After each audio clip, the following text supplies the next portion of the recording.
आज आम्ही या ठिकाणी मुंबईमध्ये सगळे आमच्या जे वाटत विभागातली सगळी मुंबईमध्ये राहणारी ग्रामस्थ मंडळी ते आम्ही या ठिकाणी एकत्र जमलोय। गेल्या 6 महिन्यापासून प्रस्तावित वाटत एमआयडीसी नको म्हणून आमचा निकराचा लढा त्या ठिकाणी चालू आहे। अनेक मुद्दे आम्ही शासनासमोर प्रशासनासमोर लेखी स्वरूपामध्ये निवेदनाच्या माध्यमातून आजपर्यंत ठेवलेले आहे, पण प्रशासनातले कोणतेही अधिकारी किंवा शासनातले कोणतेही प्रतिनिधी आमच्या ह्या लढ्याकडे ढुंकुणी बघत नाहीयेत किंवा कोणत्याही पद्धतीने चर्चा करायला तयार नाहीत। अशा वेळेला लोकांमध्ये मोठ्या प्रमाणामध्ये असंतोष आहे आणि संभ्रमाचं वातावरण आहे आणि याच पद्धतीने आज मुंबईमध्ये आणि मुंबईतली सगळी ग्रामस्थ मंडळी या ठिकाणी एकवटली आहे। जशा पद्धतीने आम्ही विरोध रत्नागिरी तालुक्यामध्ये ज्या ठिकाणी वाटत एमआयडीसी होते त्या ठिकाणी आम्ही जो विरोध दर्शवला, मग त्या ठिकाणी आम्ही रॅली काढली, त्यानंतर सभा झाली ऍडव्होकेट आसिम सरोदेंची।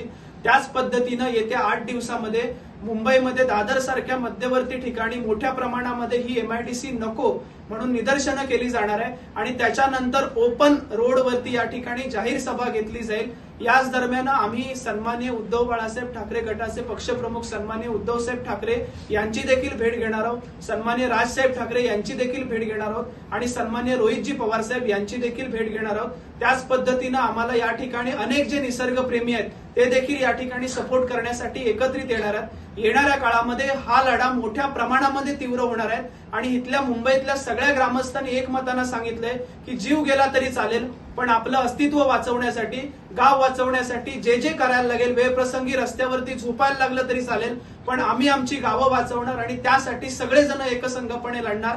या माध्यमातून प्रशासनाला मला निर्वाणीचा इशारा आहे की अजूनही त्यांनी जागृत व्हावं। त्यांना जर का आमचा विकास करायचा असेल तर त्यांनी त्या ठिकाणी आंबा बागायती आहे, काजू बागायती आहे, मोठ्या प्रमाणामध्ये निसर्ग सौंदर्य लाभलेलं आहे, त्या माध्यमातून डेव्हलपमेंटचा प्लॅन ठेवावा।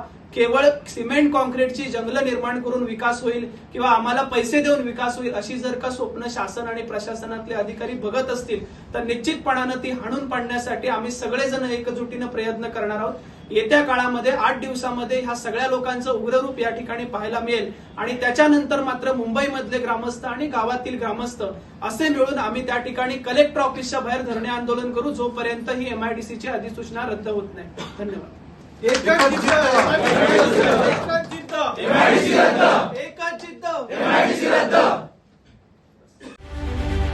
रत्नागिरी 24 न्यूज चॅनलला आताच सबस्क्राइब करा आणि शेअर करायला विसरू नका।